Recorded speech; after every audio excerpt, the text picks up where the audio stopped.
blind trust? I would put it in a blind trust. Well, I don't know if it's a blind trust if Ivanka, Don, and Eric run it, but is that a blind trust? I don't know.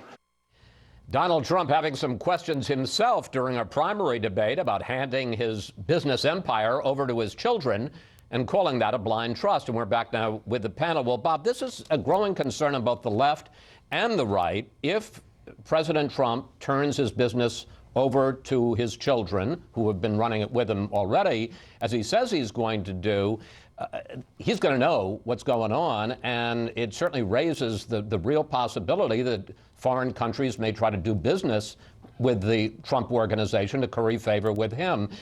As I discussed with Vice President-elect Pence, some people are calling this the Clinton Foundation on steroids. Well, it's a serious problem, and Trump has to deal with it, and the idea that his kids are going to do this and that makes it a blind trust is not true. And Pence was saying the lawyers will figure this out, but this is a case where Trump's going to then have to cede some authority to somebody else beyond his kids and to lawyers, because, as we look for themes in all of this, the power of the presidency is grown, it is giant, and he's going to be watched every step of the way, and you don't want to have, I suspect he's not going to want to have a weekly or monthly story about this deal going down in asking that ancient question, when did he know about it and what did he know? Or what did he know and when did he know it, yes, right. to quote Watergate properly. Yeah. Lisa, there's also the question, the minor matter of the Constitution, because there's a clause, the emoluments clause, which bans public officials from accepting any gifts, any money, any presents from foreign countries. And one could argue, if the Trump organization is doing business, let's say with India, that you're breaking that clause. Well, I do think there's a danger politically here for Donald Trump, and I think partly, which is going to be difficult for him, is even if he takes the proper precautions, to try to divest himself of his business dealings and putting things into a blind trust, he's the richest commander-in-chief in American history, and so there's still decades of business dealings that he's done, both internationally and domestically, and so I think these problems are going to come up. But if I'm him, I'm also looking at 2018 and 2020, and what he doesn't want to do is to give the media a reason, or to give the electorate a reason to hold him accountable or to go against him. And he also, if he doesn't have Republican majorities in 2018 and 2020, then he also opens himself up to congressional hearings and investigations. So I think he needs to be very careful here. Laura, I want to switch subjects with you. President Obama made his final overseas trip this week and seemed to go to great lengths to manage to play down the amount of change he thinks that Donald Trump will bring to the Obama legacy. Here's a clip. I don't think he is ideological. I think ultimately he's pragmatic. Do you think the president is right and that Mr. Trump will see things as a great deal more complicated once he gets into the Oval Office? I think so. I think he's a more of a conservative populist, and I think there's a lot of pragmatism we need in Washington today.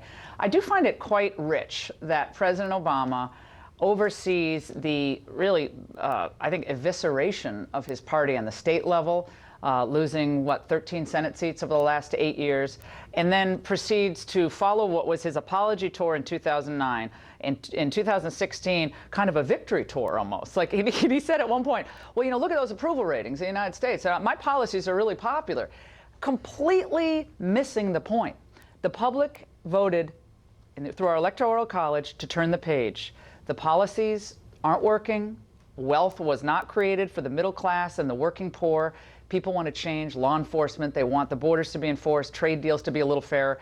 But he's like, you got to invite him on the Fox News Sunday panel, because he's a pundit now. And I think he's going to continue this. You hear that, Mr. President? Pundit. Come on. It'll be fun to sit around the table with him, but it looks like he's going to be commenting for many years to come, unlike George W. Bush, who kind of kept his powder No, and in dry. fact, he just said that because he's going to be here in Washington because his daughter's finishing high school, and he says that if Trump tries to undo his legacy, he's going to comment on it. Which brings me to you, Juan. Do you think that Obama really believes he can somehow maneuver Trump and educate him on the complexities of some of these things, like repealing Obamacare, or do you think he's just putting the best face on what, in effect, as Laura says, was a repudiation by the voters? I don't know that it was a repudiation. I don't know. Well, he if said it was, legacy was on the ballot. And well, he lost. did, but I don't know if it, as Laura pointed out, his ratings, his approval ratings are still pretty good. I don't know if it had been Obama versus Trump. I don't know the outcome here. But I do think this. He's gone on this world tour, and I don't think it was any apology, but I think that he was saying to world leaders, don't take Donald Trump at his word. He's a pragmatist. In terms of military commitments, NATO, the nuclear shield in terms of Japan and South Korea, don't worry, Donald Trump's a pragmatist. I think he's trying to calm foreign fears, the climate deal, trade arrangements, global commerce. I think he's trying to say to them, give Donald Trump a chance. And I think that's a pretty class act on the part of the incumbent president. Or it's denial. Could be. Well, yeah, that's fair. Also, the irony that President Obama is the one that set himself up for this interesting predicament, because he was the one that hit global podiums across the country denouncing Donald Trump as a presidential candidate. And now he's in the unique position where he was rejected on the ballot. And you look at Politico exit polling, and voters were twice as likely to vote for a strong leader than they were in 2020. So I think this was a direct reflection of his weakness on the world stage. All right. Again, we settled that today. Thank you, panel. See you next Sunday.